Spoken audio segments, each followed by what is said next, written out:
So we are now recording live, and I welcome everybody to our candidate forum with Va-Dor right now, and with Rabbi Barry Silver and Congregation Va-Dor. I'd like to now get Adam on the line here, and let me just locate Adam so I can put him up on the screen. Okay, there you go, Adam. Thank you. Take it away. Okay, everybody, my name is Adam Myron. I am running for Circuit Court Judge, and I'm doing so because I am passionate about helping ensure confidence in the justice system.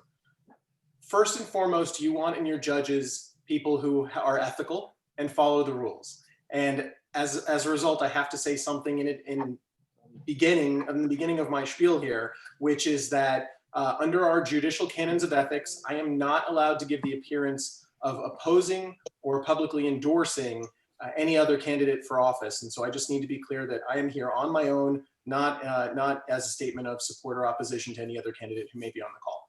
Having said all of that and getting the boring stuff out of the way, let me just tell you a little bit about who I am. I grew up in Palm Beach County. I went to through our public school system here. My mother was a teacher at a Title I school for roughly 4 decades before retiring. My father was a small business owner. I graduated from Suncoast High School, went off to Emory University, where I graduated with a degree in philosophy, then went to George Washington University for law school. And I decided to come back shortly after law school because I really wanted to be back home to the community I've always known and always loved.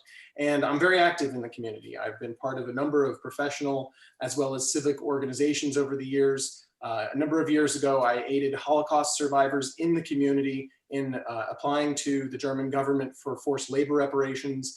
And as of late, I have participated in no less than 16 different events where I've been out there during the COVID crisis, giving supplies, giving food to families in need, at thousands of families in need, because it is so essential that anyone who wants to serve the community really is engaged in the community.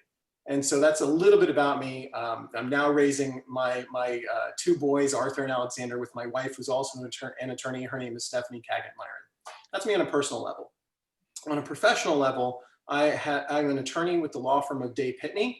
I do complex commercial, trust and estate, professional liability, and other types of cases, but always complex civil litigation. And I've been in court on a number of cases over the years, over and over and over again. I've tried cases, I've argued appeals, I've handled many mediations, I've been to arbitration. I've basically done everything you can do during the life cycle of a case. And I'm also a certified circuit mediator. And that means that I help people as a neutral and impartial facilitator of conflict resolution, because I believe that in divisive times such as these, it's really important to engage in conflict resolution. It's part of essentially me participating in tikkun olam. I think that is so important as somebody practicing law who advocates for one side or another on a number of occasions, also getting out there and being a facilitator of conflict resolution. I think that's critical. So that's me on a professional level. And then, I've been endorsed by a number of organizations such as the Hispanic Chamber of Commerce, the Puerto Rican Bar Association, the Service Employees International Union of Florida, and the Sun Sentinel. And the Sun Sentinel was a really critical endorsement of me. And the reason I'm really particularly proud of that endorsement is because they went through a very thorough vetting process where they interviewed me as well as the other candidates. There were 2 other candidates at the time of the interview. You can watch it online, actually, if you just look for Adam Myron Sun Sentinel endorsement, and you can see how it went. And they asked us a number of questions that were submitted in advance in writing as well. And at the end of the day, they endorsed me in this race. And then they re-upped it after the primary into the general election, where they endorsed me again. And what they basically said was, to restore civility to the bench, elect Adam Myron. And they noted that my opponent has scored very low in a number of important categories on multiple occasions on our Palm Beach County Bar Association polls. And that's important. And one of those categories that he scores particularly low in is demeanor. And that troubles me. And the reason it troubles me is because I recognize that there are really 3 components that you need in a judge. You need somebody who loves their community. You need somebody who can analyze the law and apply good judgment. and you need somebody with the right demeanor, because most people don't even meet a judge until one of the worst days of their life. And so if you don't recognize that somebody's always going through something, somebody is bringing them through a series of life experiences into court on a particular day, if you don't recognize that, you're not really truly serving your community. And so if I'm elected, I'm going to be cognizant every single day of the enormous trust all of you will have placed in me to be good and decent and to apply the law fairly and equally, but also with the highest degree of professionalism by affording everyone who comes into court dignity and respect. And I hope that by doing so, I'll be able to help remind people that the system is designed to work for them. So again, my name is Adam Myron. I am running for Circuit Court Judge. I very much appreciate all of your time tonight. And if you look me up and you decide that I am your right candidate, then I just ask that when you fill out your ballot, you remember my vote's Myron. Thank you so much. I really appreciate it. And if you have any questions, I'm happy to answer. Adam, thank you very much. I got a few questions for you. You said when you started out that you follow the rules, and as a judge, that's what you're supposed to do. In Judaism, very often we don't follow the rules. When God said he was going to destroy Sodom and Gomorrah, Abraham defied authority and went against him and said, that's unjust, that's wrong, you can't do that. Would you ever do that? If the rules or the law is wrong or unjust, would you say that you need to do something different and figure out a way around this law, or would you just blindly follow it even if it's unjust? And conversely, the same thing is, do you believe in tzedek terdov, that you should pursue justice and righteousness, not just the letter of the law? That's Rabbi, that is a great question. That is a very difficult question to pose to a judicial candidate, and I'll tell you why. There is a process in this state and in this country where I would be part of the judicial system, and if we need laws changed, judges can't change the law. Now, they apply the law, and there is discretion in a lot of what judges do, but we can't change the law through a ruling in the manner of, say, a conscientious objector. So I have to apply the law fairly, equally to everybody. And if there needs to be a change in the law, that is for the legislature to make. I know that's a difficult answer to hear, because I never want to think that I'm ever going to be applying an unjust law. But if you elect me, you are trusting me to apply the law and to trust in that system. I just want you to know that as someone who does animal rights law, the law views animals as chattel. And judges think that if somebody kills your dog, like a police officer comes over and shoots your dog for no reason, that you get nothing because the dog is worth maybe 50 bucks. And I'm telling you that I've argued and successfully argued that that law is wrong. And there are ways to get around it. You could say that it might be a chattel, but like a baseball sign by Babe Ruth has sentimental value. There's a way to get around that. And so you could say that if you invested a lot of money into that dog, then you're entitled to that money back. There's ways around unjust laws. And what we need is not just judges who are going to mechanically apply unjust laws, but figure out creative ways to have justice, like through natural law. The other thing I wanted to ask you about is this. In our case against the school board, we said that the schools are not safe. The judge said that the constitutional provision, Article 9, Section 1, which guarantees safe schools, is meaningless and not worth the paper it's written on because it's unenforceable. It's too hard to define. Would you do that? Would you toss out a constitutional amendment voted on by the people and say, well, I can't really define it, so too bad, it doesn't mean anything? Or would you recognize that schools need to be safe? I know you can't necessarily answer this particular question, but would you casually toss out constitutional provisions like that and just say, well, gee, I don't know what it means, so it's meaningless? So this is the similar, or maybe the opposite side of the coin you were just mentioning a moment ago. So you're right. I can't talk about what this judge did in this particular case. Obviously, if I take an oath to uphold the Constitution once I become a judge, and I have to follow the law, I don't believe in just casually tossing out a law that as it's written. It is a sacred duty to be a judge, and it is not a right. It is a privilege. And so if you are entrusting me to perform those duties, I will perform them to the utmost and the highest degree with the highest degree of professionalism. I'm glad to hear you mention something about Jewish values, because we need some Jewish values in our legal system. I open it up to other people. Anybody have any questions? Then we'll get to Maria. Anyone else? Okay. Adam, thank you so much for joining us. Good luck to you, and you're always welcome at Va-Dor. Thank you so much. It was a real pleasure. Take care, everyone. Have a great night. Thanks. Take care. Bye-bye. You too. Okay, Maria, are you available for us? Maria? No. All right. I see. Okay, we're Tina's going to on go the- on, we're going to go with Brian Norton, who is opposing Tina Polsky. Are you available, Brian? I'm here. Hey, Okay, so Brian. hold on, let me where are you, Brian? Okay, let me spotlight you.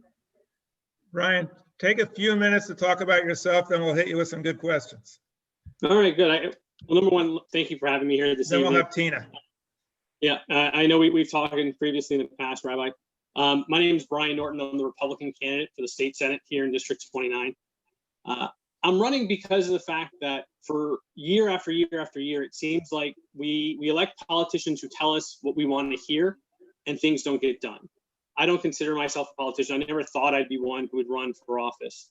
And I got into this race, you know, a lot of it because of the fact that I felt like we needed change. We needed somebody who can go in there, who's not going to put the party first, but really just trying to get things done, try to work through the issues, find ways that we can work with everybody to solve the problems that we all agree need to be solved. You know, and as a Republican who's married to a Democrat, you know, I know what it's like to talk with somebody and disagree, but still find ways to respectfully talk and dive into the situation, and where there's a lot of value in talking with somebody that doesn't agree with you. It adds to your own perspective, right? And you start to define where's our differences coming from, where are we finding areas that we need to work harder to get through. And so, you know, I throughout my entire life, I've you know, been in the IT industry. I've owned and operated a landscape company. I do business consulting right now. I'm working with an algae company up in Jupiter who's trying to revolutionize microalgae production. And it's given me a great sense of optimism in what we can do here, you know, when we decide to work together rather than working in conflict or for our own selfish gain. When we say, hey, the first and foremost, I'm going to try to find a way to work with everybody, you know, and we're going to come to a common goal, we can really get some great things accomplished. And that's the kind of spirit that I'm bringing into this, right? You know, I'm really trying to work and identify, hey, what's the best value I can bring? I'm not focusing on national politics. I'm really focusing on stuff here in our local communities. You know, I'm focusing on, hey, where can we bring investment money from Tallahassee? Where can we put some proper legislation that just makes common sense, right? When you bring up a lot of legislation and you talk to the average citizen about it, you know, sometimes they're like, well, that doesn't make any sense whatsoever. You know, there are laws that are put forward, but they're not, you know, really easily enforceable. You know, for example, I've been talking with a lot of homeowners and condo owners, and a lot of them have a problem with, you know, working through resolutions with their condo association, their homeowner association, you know, without having to go through, you know, getting a lawyer, right? No offense to lawyers, but, you know, they can be very expensive. It can make things very difficult for, you know, a single family home when the resolution, you know, the conflict they're talking about is only, you know, a small issue. But in order to really get a good mediation, they have to go through this really encumbering legal process. And so finding ways that, hey, how can we help, you know, provide solutions that are going to help everybody, especially people right now. Right now, we're focused heavily on our campaign on, you know, COVID and COVID recovery. And that's because we're still in the middle of the pandemic. It's my belief that in order for us to get through this, we've really got to start, number one, by working together. The problem is that there's so much uncertainty out there because you'll have one side saying one thing, another side saying the opposite. And I don't know about you, but elections are already enough of uncertainty. To add the pandemic and economic uncertainty on top of that, it really forces people to kind of stand still, right? They don't know which way to go because they don't know what's going to happen. You know, I talk with a lot of small business owners, especially owners of restaurants and places where there's tourism that they're relying upon, and they don't know whether or not they should invest in their business, right? Should they keep going another year, right? Is next year going to be better than this year? And that just tells me that there's too much uncertainty out there. And what I hope to bring is a level of certainty out there and really work to educate the public, educate individuals, and really try to answer the questions that we all have so that we can get on the same page and we can start to move forward. It's gonna take a while. And I'm focusing on starting to tackle some of those side effects that we have from the shutdowns from earlier this year. and say, hey, how can we start to mitigate those effects now? Because if we don't start working on them now, they're going to snowball in the next year. There's some estimates that say there's up to 10% of homeowners who are at risk of foreclosure or eviction. And I can only imagine what that's going to mean for the market and especially on individual lives, right? And a lot of these people lost their jobs through no fault of their own. It was through government forced shutdowns. And I think we need to do better at taking care of them and getting them back on their feet. So Okay. a lot of my focus right now is just helping my community, solving the problems, or at least approaching the problems and starting to tackle the problems that we can see coming, whether it's the economy and unemployment and foreclosures, or even if it's, the environment. Like, we know sea level rise is something that's going to happen, right? We live in Florida. We have to take it as an absolute certainty. And, it's not going to rise 20 feet overnight, but if we start working together today and start putting investment in infrastructure and, investing in engineering, we can start to mitigate the risk that we're going to have in the next 20, 30, 40 years. But we've got to start working today. Thank you very much, Brian. I think you're running against Tina Polsky, right? Yep. Yes, sir. Okay, so you're Republican and she's Democrat, is that correct? Yes, sir. Okay, my question is, you have a president of your party who's a climate denier, and you're talking about doing something about climate change. Have you told him off and told him that he's wrong and said that he's leading us into an abyss? Or do you think we should just go along and let him spout? Can you repeat the question? You cut out on my end. Yes. The president who belongs to your party is a climate denier, and you're talking about doing something about climate change. That makes him the most dangerous person on the planet. Have you ever told him that? Have you told your party to stop backing climate deniers? And have you said that this is the greatest problem that we face as a society and a species, and we need to do something about it instead of just platitudes about learning to live with it? That we need instant, dramatic action.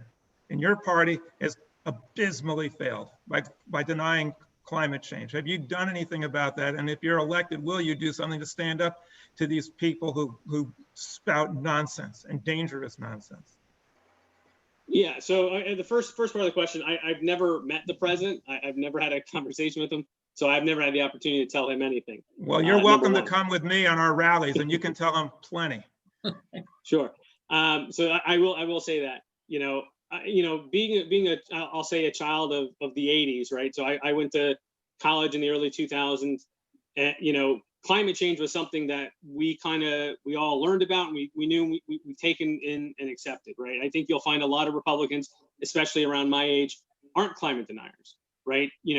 We're very pragmatic about it, right? We know that there's a lot going on with this climate, and for me, it is one of the dominant issues, long term, right? I think there's some more pressing short-term issues, don't get me wrong, but long-term, because what change in the climate can last for decades or centuries, and we've got to start to look at it today. There's only, from the state level, there's only so much we can do. But yes, I'm committed to putting environment, as a top priority. I mean, also looking at real pragmatic solutions, not just pie in the sky solutions. Oh, we got to stop this, and that, because that's not within our purview.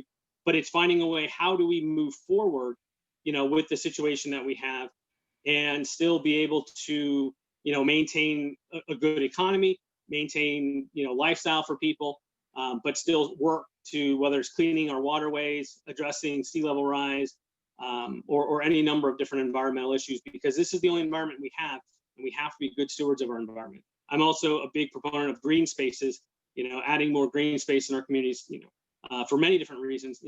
As I said, I was in the landscape industry for many years, so I know the value of good.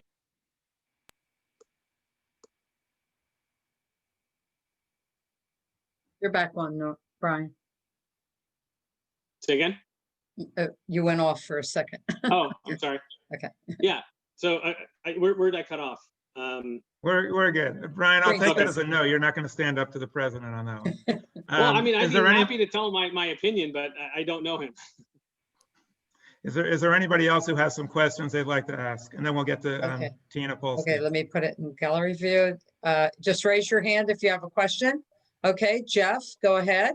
Jeffrey Van Treese. Yeah, so my question for Mr. Norton is, would you unequivocally condemn Governor DeSantis removing the mask order, being that we know that masks are necessary to save lives, removing the mask order, removing limits on social distancing, and specifically setting an atrocious example by going to the Trump rally in Sanford, which was packed shoulder to shoulder with people, no social distancing, no masks, and he was without a mask himself, and then was giving high fives to everybody, one after the other. Just essentially becoming a huge, massive disease vector. So would you unequivocally condemn that and denounce Governor DeSantis? Well, what I would say is I think that those actions are not in line with the recommendations of the CDC. I don't think they're good actions. I'm not one who weighs a lot of judgment on people and individuals, but I'll say that it's not what I would have done, right? I'm a supporter of wearing masks. I'm a supporter of social distancing and the like, but at the same time, I also believe that having like a universal mandate isn't effective, right? And for me, it's not the issue that most people think it is. It's more about the nuance of the argument, where masks work, but you still have to educate the individuals onto why and how to properly use it. I can't tell you how many people I see out there who think they're wearing masks, they're wearing it improperly. They hold it down here under their nose, or they're rubbing their face underneath their mask.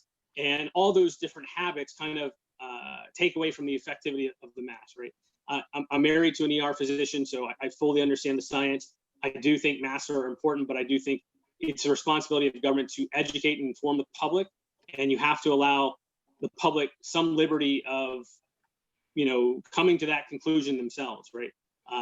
And it's important that we preserve a lot of our way of life while still being safe. And I think we can do that. Like I said, my concern with mandates is that it tends, from my perspective, to make government lazy, right? It tends to say, oh, we've done this and everybody should be following it. But that's not how it works. If in my business, if I put out a rule and I don't constantly train and reinforce it and hold people to that standard, that rule is meaningless. Anybody? Right? Okay. And that's where I feel like the government needs to do more than just say, wear a mask. And that's, they should be wearing masks. They should be demonstrating. Thanks for your safety. answer. Thanks for your answer. Okay.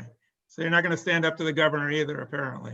Is there anybody else who wants to ask a question? All right. Let me just ask one more, a quick answer, if you could, like 10 seconds. Do you believe in abortion rights? Sure. Yeah. I think abortion is between a doctor and their patient. Very good. All right. Tina Polsky, it's all yours. Okay, Tina. Give me a Got it. Okay. Hi, everyone. Thanks for having me back. Always happy to visit with you. Thank you for your support during the primary and having the chance to address you. I think a lot of you know me. I'm the current state representative. I have the experience to get this job done properly for our constituents and for Senate District 29. There's never been a time where we needed experience more than now, with going through what our constituents are going through with the unemployment crisis, with testing failures, with the failures of our government to impose the correct restrictions, to set an example for their own behavior. So I know that I am the right person for this position at this time. The Sun Sentinels endorsed me. Some of the discussion that you brought up about the environment, the Sierra Club has endorsed me. We had very long conversations about my position on environmental issues. And this is a tricky district. We have the Ag Reserve. We have the agricultural areas of in the Glades area. And you have to really understand all aspects of it in order to, on the one hand, take care of farmers and employees, on the other hand, take care of the environment. So, I think I've done a good job of that over the last 2 years, and I'm thrilled to have their endorsement. I want to take a little time to address some of the things that my opponent said. We've had quite a few candidate forums, and I've heard him speak quite a bit. I think you'll notice that he spoke for quite a while, and he didn't say anything. He speaks in platitudes and generalities, and the fact is, everything he said, we're already doing. I work across the aisle. I'm a mediator by profession. So he's talking about working with both sides. The very funny thing he brought about homeowners and having disputes, I mediate homeowners disputes. There's a process already in place under law where if an HOA wants to sue a homeowner for an individual violation, they have to go through mediation first. I am one of those mediators, so I know what's going on and it's already in place. My legislation that I have passed or legislation I've worked on has all been bipartisan. Every appropriation I have brought back has been bipartisan because the Republicans control the budget committees. And so I know how to work across the aisle. But at the same time, and he kind of accuses me of this, of, fighting for my party. That's because these are our values. These are our Jewish values. The things that we believe in: science, we believe in equal rights, we believe in fairness, we believe in voter access, a woman's right to choose, LGBTQ rights. If we don't fight for these values in Tallahassee, we won't get anywhere because they will just stomp all over them. And so he accuses me of party politics, but that's because his party, who are in the majority right now, are the ones who are dismantling our rights every day. And so, yes, I fight for my party because those are the values that our district wants me to fight for. And we are successful many times, not all the time. Obviously, we are still in the minority, and we certainly hope that that could change in this election, and it absolutely could. But if we don't fight for teacher salaries over the last decade, we wouldn't have gotten them the raises this past year. So it's very important that we continue to do that. And, I just want to say a couple more things about COVID. I agree with you, Jeffrey. I'm so angered and appalled by the governor's actions. It was bad up until now, but this was just an absolute slap in the face. 15,000 people in Florida have died. And he's like, nah, screw you, high five, high five. That's how I felt as a citizen. And it's enough with the president. I mean, we all know the damage that he's doing. But our governor, who my opponent will not denounce, and who have many times in these forums has said he agrees with the way that he's handled COVID response, and I completely do not. But the fact that our governor would flout the science, flout the rules, it's such an affront and really so upsetting. And, you could look at it just in economic terms, like some of our, Republican friends are wont to do. They say we will never shut down the economy again. Why did we shut down the economy? Because we had too many people with COVID and our hospital system would have gotten overwhelmed. If he is going around spreading the virus, what's going to happen? We're going to be back in the same position. So if you want the economy back and you want small businesses to be able to operate, as my opponent says all the time, of course I do too. I own a small business.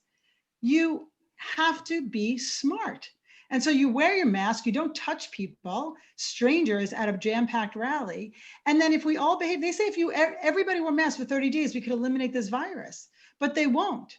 And so they're hurting the economy. And so it's not just one or the other. He says, oh, we can't just have mandates. That's lazy. Government needs to educate. Do both. There's no reason why we can't put out a mandate, set an example, our elected officials should be role models, and educate the public. And I think Palm Beach County is doing a very good job educating the public, because I'm privy to the information that they're giving out, that they're putting out on social media. We're part of the delegation that speaks to Palm Beach County administrators every single week since the pandemic began. And there's so much that they're doing right in our county. And then at the top, they're not. And so to answer your question, Rabbi, I believe we should have a statewide mask mandate.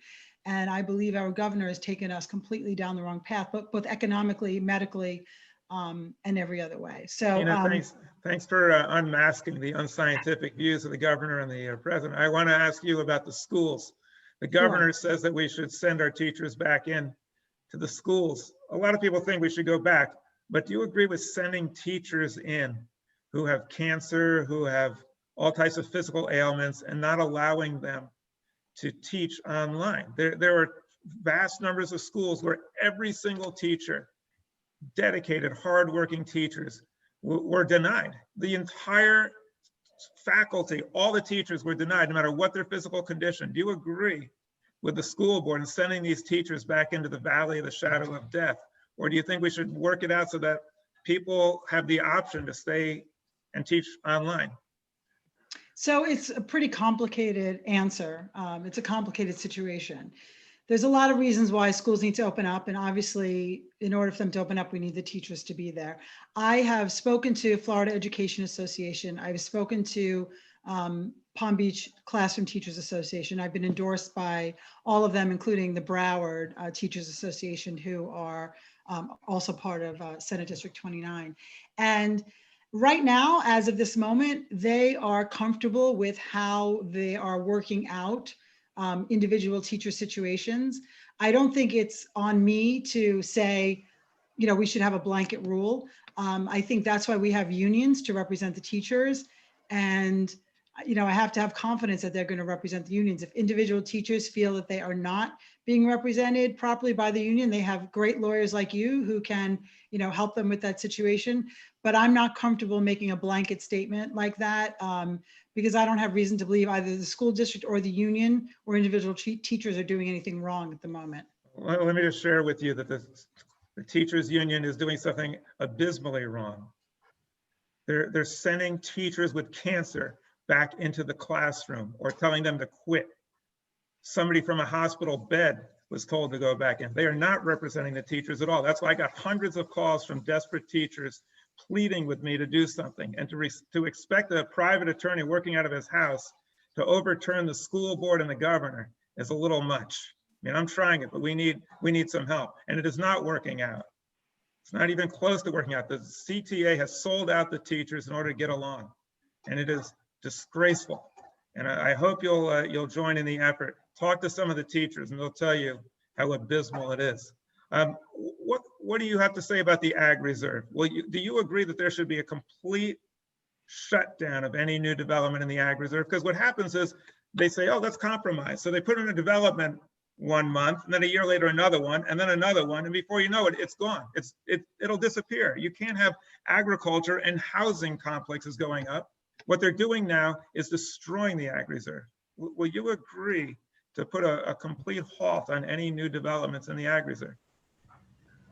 And I know it's not your issue. You're going to tell me it's a county commission. Well, it issue, is a county issue. but you have plenty of influence with the county commission. No, I with all these understand. other I think Maria would probably be in a better position to answer that question. I'm not comfortable with a kind of blanket statement on that either. I think, you know, you have to look at individual parcels of land and individual situations and see what's appropriate. I think there are people who want to sell their land, and you know, there are certain farmers who don't want to be farming anymore, not because of, you know, anything having to do with the environment or development, but, you know, it's a family business and no one wants to take it over. I think that there are, you know, issues and exceptions. So I'm just not comfortable with a blanket statement. There are plenty of agricultural workers who would love to take it over. And if I get tired of living in my house, I can't say, okay, I'm going to sell it and put up a factory in my house. Well, of course, that's zoning. Laws. That's a different There's question. zoning laws. This land is zoned agricultural. And if they don't want to do agriculture, fine, but let somebody else come in who does agriculture. You can't just say, I don't want to do agriculture, so I'm going to pay county commissioners thousands of dollars and then change the zoning laws so we can put up housing complexes. Well, we do need housing. We have a serious affordable housing problem. We don't have enough housing. There's 1,000 people moving to the state every day, and a lot of them come to Palm Beach County. There's also, gosh, sorry, I just lost my train of thought. I had an excellent point and it will come back to me. That's all right. But sorry, I lost my train of thought. Well, I can just tell you that the way things are going now, if the politicians just take this attitude, there will be no agricultural reserve left in 10 years. Oh, I know what I was going to say. It came back to me. There actually are new agricultural entities coming in. For example, Greenpoint Research is hemp farming, and they are doing research projects right now because they are one of the part of the UF research before the licenses are given out. They are newly added to the Ag Reserve. There's another place called Green Life Farms, which I toured, which is a beautiful facility that's doing growing baby lettuce and hydroponically. It's a beautiful facility that's brand new. And, you know, that's come in pretty recently too. So there are opportunities for people to continue in agricultural pursuits if, you know, they so choose. So there's still a lot of land there. There's a lot of agriculture going on. Yes, there's development, can't deny it. But, you know, that's what I think a lot of residents want too. There's a lot of new developments and they need places they need some Yeah. retail. So I Yeah, think well, there's a decent combination. I just don't know that one is better than the other. the Truly. taxpayers spend $150 million. They tax themselves 150, I think it was $1 billion to save the agricultural reserve. But the county commission doesn't have the guts to say no. So all that money's down the drain. I think there are times like Cobra just recently won a particular issue that they, I Have think. you driven down 441 lately? Every single day, Barry. All right. I really do appreciate your being here, and I appreciate your standing up to the governor and the president and standing up for so many Jewish values. I Absolutely. appreciate it. Now, I'd like to, if anybody else has any questions, I go right do. ahead, and then we'll go with Maria Sachs. Paul? And then Lori Berman, I see on here. Okay, yeah. Paul, I'm asking you to This is unmute a yourself. question for Tina Polsky and all of the candidates here tonight. Have you accepted any contributions from GL Homes, Milton Etzerate, or any other residential real estate developers? May I ask that to every single candidate here is here tonight? I have not accepted anything from GL Homes. I don't know the other one. Have you accepted anything from any residential real estate developer? As far as I know, no. Have you accepted any campaign contributions from any PAC that represents real estate developers? No, but like there's an organization called Association of Building Contractors. They endorse candidates. They do commercial construction. I have received from them. But as far as I know, not residential. I've received some affordable housing groups. So Do you think we can hear from the other candidates on this? And also, then I have another follow-up question for you, Ms. Polsky. Maria and Lori, do you want to answer those questions? Or Brian? then we're going to give you your full And time. Brian's on. Brian, And you want to Brian. answer that? Brian? Brian? Unmute yourself. No? All right. Okay. Maria, you I'm want to? here. Hold on. Yeah. Oh, Brian, go ahead. Can you restate the question real quick? Yeah. Paul?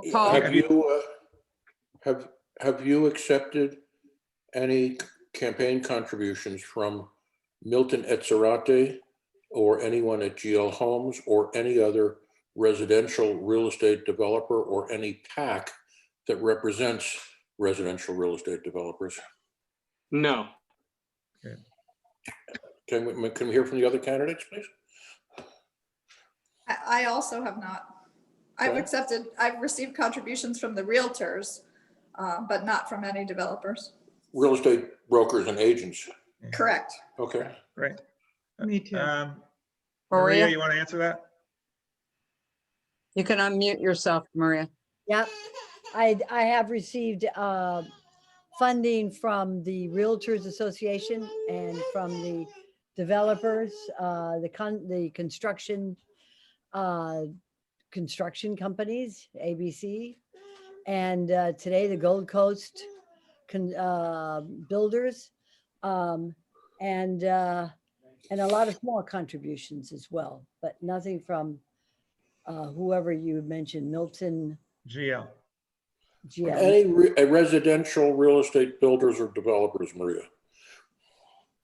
Paul, not that I know Or of. any PACs that represent those No. entities? No, I haven't. And But none from any residential real estate developers? Not that I know of. Paul, let me say this. Rabbi Silver brought up a very, very good point. He brought up the agricultural reserve. And this is something that was put together in 1999. It's over 400 pages. And if you ever can't get to sleep at night, you ought to start reading it. It's a lot of legalese, but it's important. And what it states is that the only development that should be favored to go into these thousands of acres that have been set aside for the agriculture reserve should be there for the residents who live there. And let me give you an example. An example is Delray Marketplace.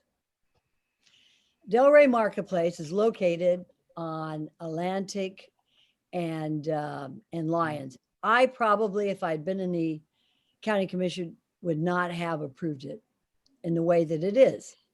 But there is a Publix and the stores are not doing well.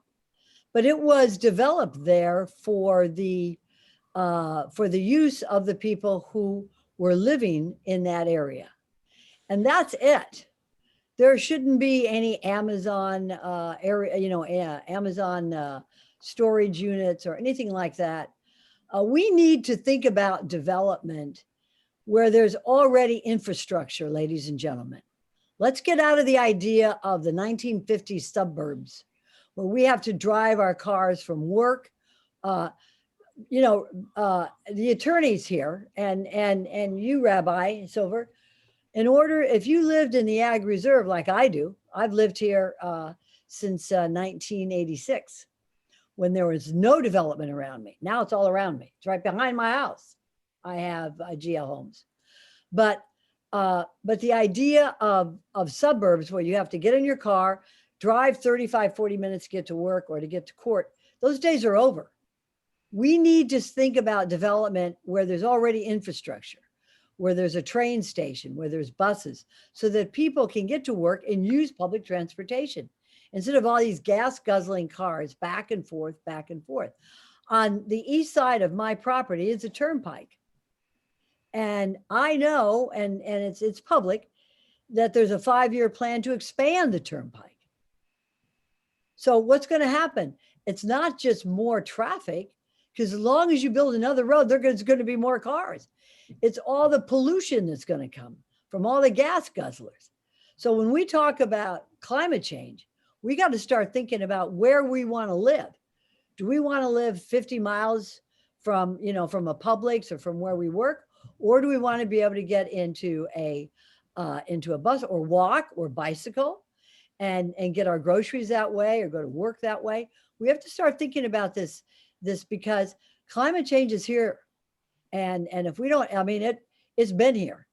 And we cannot afford to do more development, more housing in areas where we have to build more roads. Thanks, Maria, if we can just go back to my question again for 1 second. Sure. All the other candidates said categorically that they did not accept any contributions from real estate developers, PACs that represent real estate developers, or any residential real estate developers.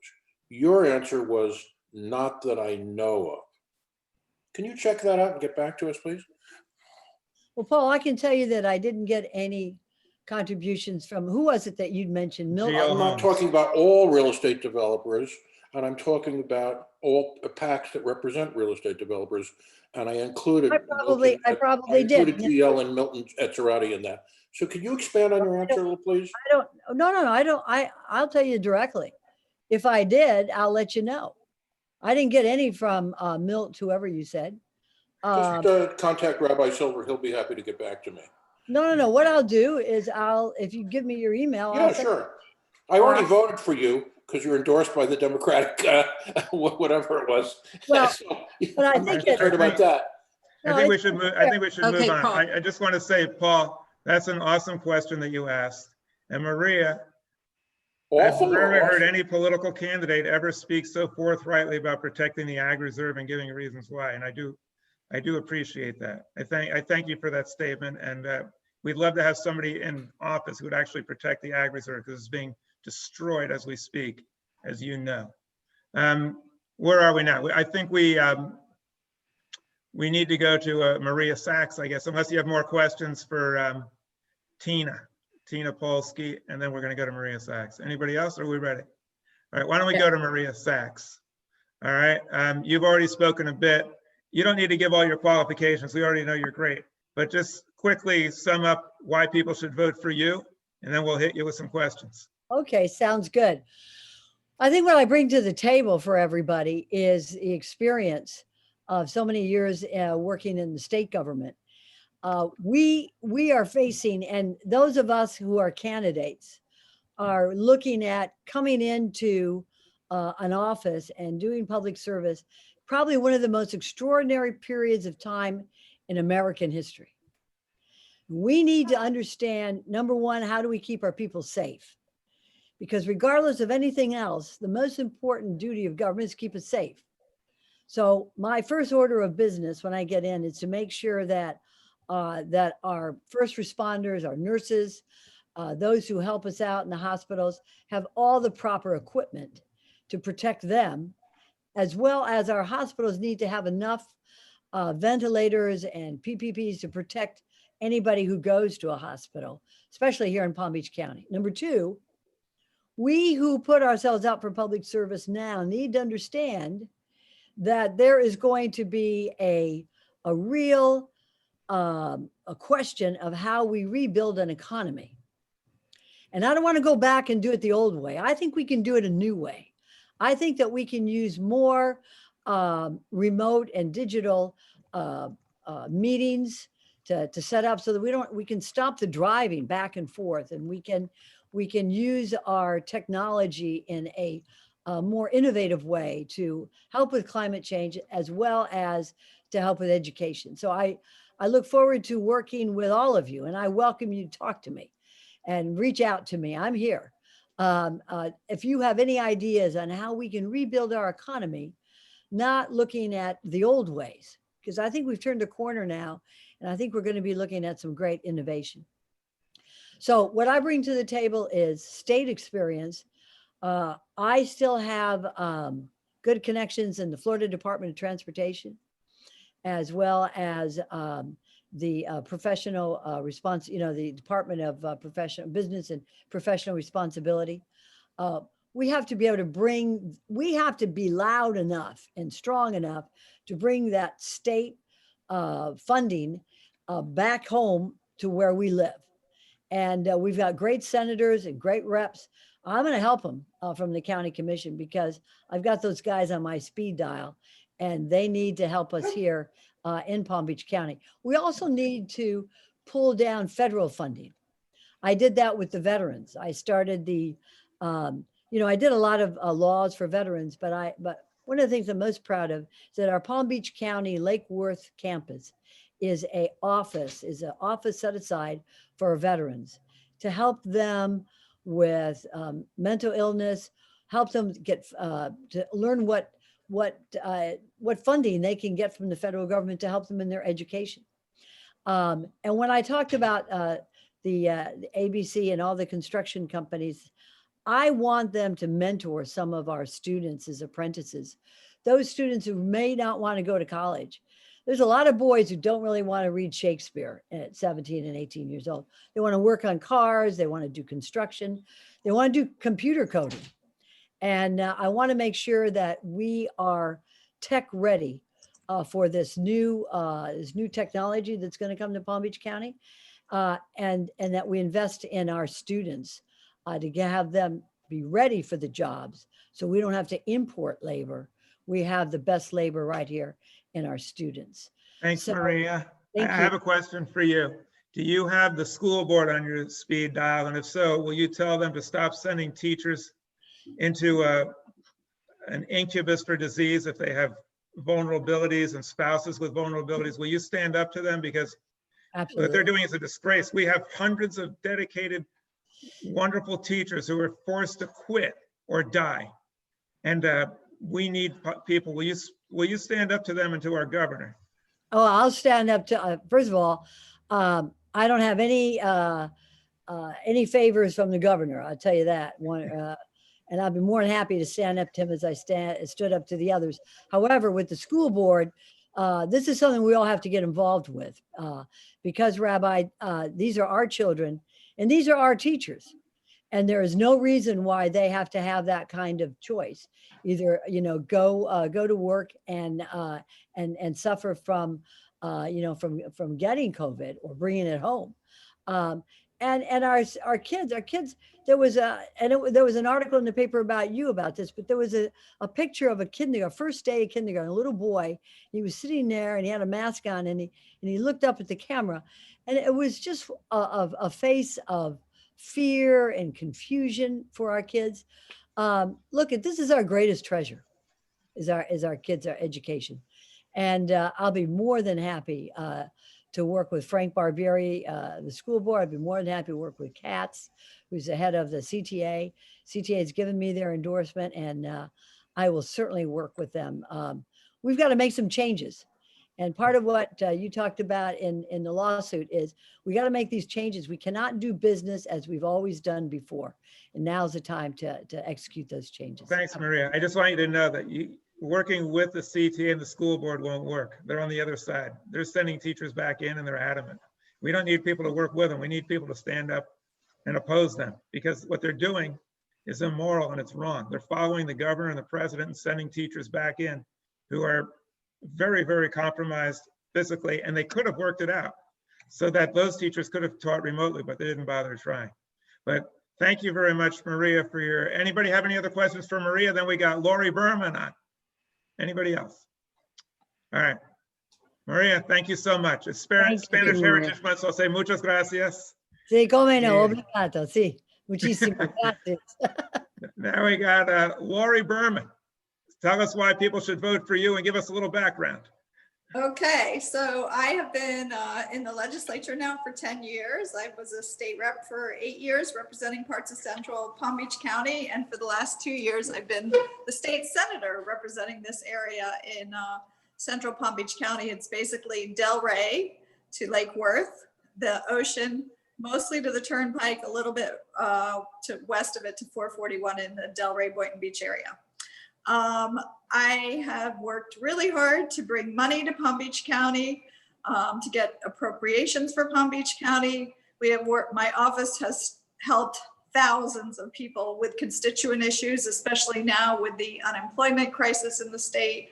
And I have passed many bills in my term in the legislature. So I want to continue to be there. And I think, like the other people said, we're in a real crisis situation right now. And I think my institutional knowledge and background can help me with dealing with the COVID crisis, which, you know, we've seen that the medical aspect, I totally agree with the previous speakers. The governor's done a terrible job.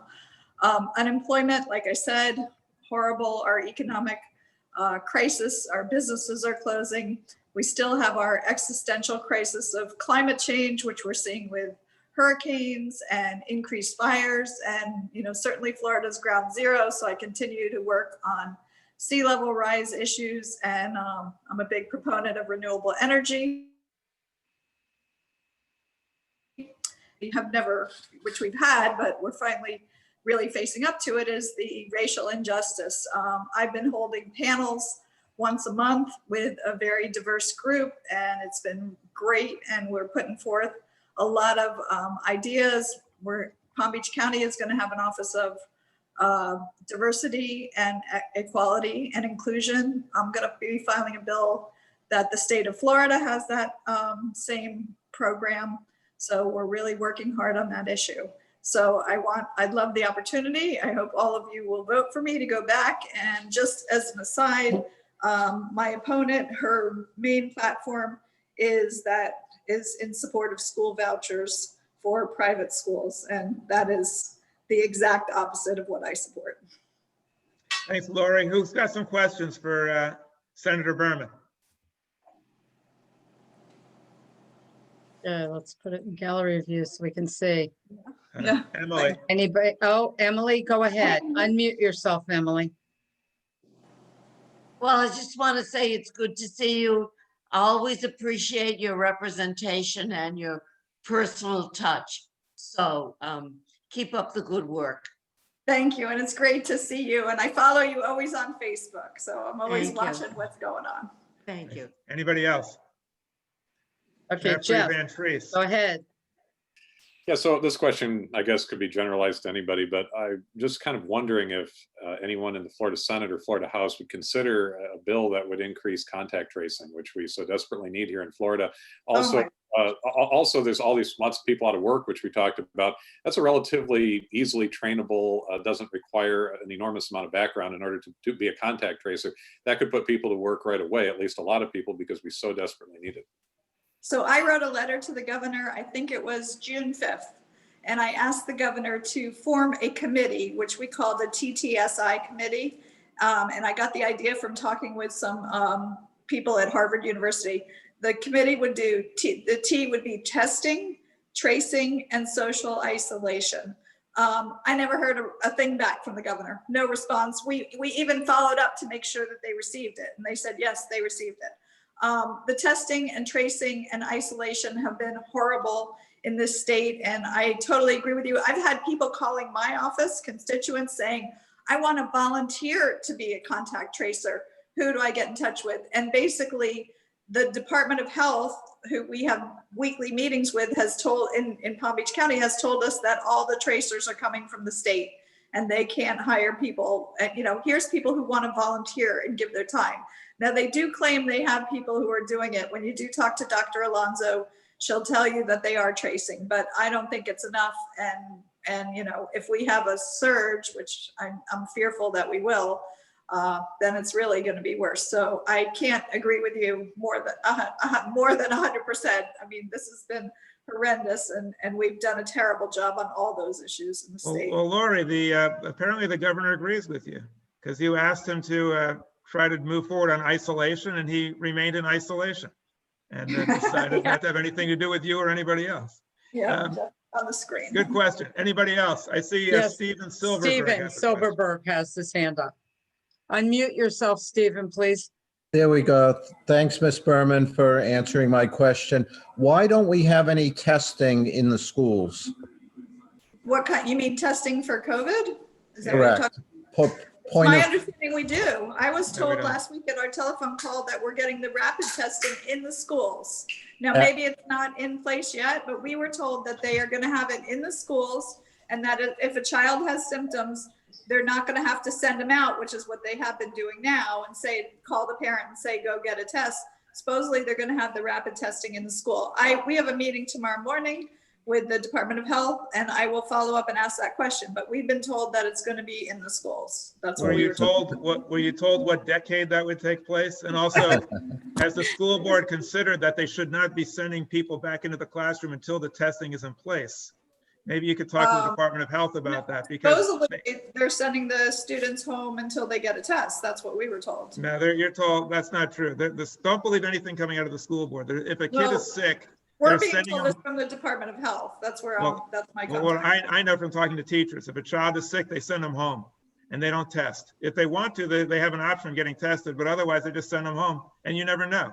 And all the kids in the classroom and the teachers, they don't know. And at Whispering Pine, we know that a kid had COVID, and the principal told them not to say anything about it, and they hid it. So there's massive fraud going on, and it's just a mess. Okay, I will follow up for sure tomorrow, though. Thanks so whether much. rapid testing Thank is you. taking place. Thanks. Anybody else? Yes, we have 3 hands up. We have the person on the number 533-6814. You want to go ahead on the telephone? Yes, thank you. This is a question for both Lori Berman and Maria Sachs. I'm wondering where you stand on the toll roads running through the middle of the state that I would call a lot of people call it the roads to nowhere, that are going to possibly come and disrupt wildlife and many other things. And I'd like to know if you're going to be against those roads. Absolutely. I am going to be absolutely against those roads. There's no reason for them. You know, the department did a study, and the Department of Transportation, and they even came back and said they're not so sure that there's any need for them. So that's really telling that even the department, which basically works for the governor, said these roads may not be necessary. So yes, I will be against them. Thank you so much. This is, Tina Polsky? Yeah, it's not actually for Maria Sachs because it's not even in Palm Beach County. So I'm going to save Maria the time. She doesn't have to answer that question. This was, I voted against these roads when they were brought up in the legislature 2 years ago. And not only is it a problem for wildlife, it's a huge money source. And during this very difficult time where a lot of projects were vetoed, the money for the studies did go through. And as Senator Berman said, those studies showed that they're really not sure these roads are necessary. Maybe that's their way of kind of saving face, because this was a pet project of the Senate president. And maybe they won't go through with it, but it's been a tremendous waste of money. And as far as I'm concerned, a terrible priority of this governor and leadership to spend this money when affordable housing, for example, was slashed by 2/3. Thank you so much. Who else? We have Drew. I'm going to go with Drew next.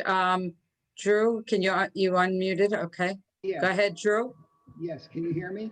Yeah, Barely. You want to make yourself a Okay. little louder. Can you hear me now? Yes, Yeah. better. Okay. I want to ask this question actually to all three of the candidates. And I work with the Sierra Club, and we're trying to get the growers and the sugar growers not to burn their fields, but to do what is called green harvesting. And in most of the world, they have green harvesting. Now, one of the problems with burning the fields is, as we know, it creates a lot of smoke. And we've found that people who have breathing problems like asthma are more vulnerable to COVID than people who don't. So I'm just curious, would you be willing to ask the growers, or would you be willing to pass legislation requiring them to move to green harvesting, which, by the way, they are trying? Apparently they are experimenting with. I could probably answer this best because I represent this area. They do some green harvesting near crowded areas like schools, so that there aren't burns near schools. There are some negatives to green harvesting, like what you do with all the refuse. Nobody wants any of that. There is one group called TELUS, which is a factory that is renewable energy, and they make their biodegradable containers through the sugar refuse called bagasse. And so that has been, successful, but it's, I've spoken at length with the Department of Agriculture about this issue, and the green harvesting has its negative impact on the environment as well. Carting away all this refuse is gas, is pollution. They have trains that run through, and it's a problem as well. Over the last 2 years, under the new Commissioner of Agriculture, there have been changes to the sugar burning and more restrictions put on. So this is the first year of the new restrictions. So I'd like to see how that goes in order to decide, if more needs to be done. But there's certainly good compliance with it, and there are some new regulations in place, and there is some green harvesting going on. So I think there is right now a good combination of different attempts happening in the Glades area. I just want to follow up. Would you be willing to meet with Patrick Ferguson? He's our representative in the Glades. And I'm not necessarily in agreement with you that they have to haul that away, because much of that would be used as mulch. And I believe in green harvesting, it actually remains. I don't think it has to be hauled away. But would you be willing to meet with Patrick Ferguson, who's our representative, who's working on this? Always happy to meet with anyone. And I had some very long discussions with the Sierra Club, and very proud to get their endorsement in this race. But I'm always open to meeting with anyone and learning as much as I can. I'm not exactly a farmer myself, so happy to learn. Anybody else want to answer that question? Okay. I'll defer to my colleague. She did a good job. Very good. Okay. Anybody else? Any other questions? Yes, we have Paul. Go ahead, Paul. Yes, I want to say hello to Lori Berman and tell a nice little anecdote. Jim Gibbs, who was chairman of the West Palm Beach Democratic Club, grabbed a whole bunch of us and said, you got to write letters to the legislators to ask them to defeat a bill in the legislature. This is back when Lori was state representative. Defeat a bill that would require the licensing and documentation of all people who collect signatures for ballots.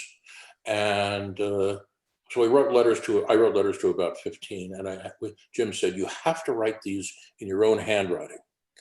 Not only was Lori able to decipher my handwriting, but she was the only elected person that actually wrote back to me. So I really commend her on that. And another little anecdote, Lori's husband, Jeff Canellis, is my periodontist. And people may not know this because Lori and Jeff are very modest people. He is probably one of the most renowned periodontists in the world. He's an author of textbooks. He lectures all over the world. He has contacts all over the world. He's really an impressive guy and an outstanding periodontist. It's a great couple. They have phenomenal academic and professional achievements. but you'd never know it because they're so modest and kind. So Lori is a super person as far as I'm concerned, and so is Jeff. We saw Jeff wandering around in the Yeah, back. he walked behind me at one point. Tell Jeff I can't come in because I'm afraid of COVID. Their office is really good. I believe it. I believe it. He's a very They've good done guy. amazing things. They put in all this special equipment to vent out the air, and they wear all PPE, so it's all good. Okay, good. I should would go just back like to add that Go ahead. Senator Berman and Senator Sachs have been incredible mentors to me. They're both amazing, and we're very lucky to have them in Palm Beach County. And I'd love to hear my opponent's position on the sugarcane burning, because I haven't ever heard him talk about agriculture, and it's a very big part of Senate District 29. I don't know if he's still on. Is he still with us? Brian is here. Brian, you Brian, want to answer that? Brian? Yeah, I think he might have checked out. No, he's here, but okay. Any other questions? Okay, I think we're going to wrap it up. I want to thank all the people that showed up. Lori Berman, Tina Polsky, Brian Norton, Maria Sachs. Really appreciate your attendance here. You really cared about what people are thinking. And if you put up with my questions, then I commend you and I thank you. You did a great job tonight, and we're all available if you want to try to recruit people to help you on the campaigns. Just let us know. If all of you would like to, just mention how we can get in touch with you to help on your campaign before you go. Sure. I'm very easy email, tina@tinapolsky.com.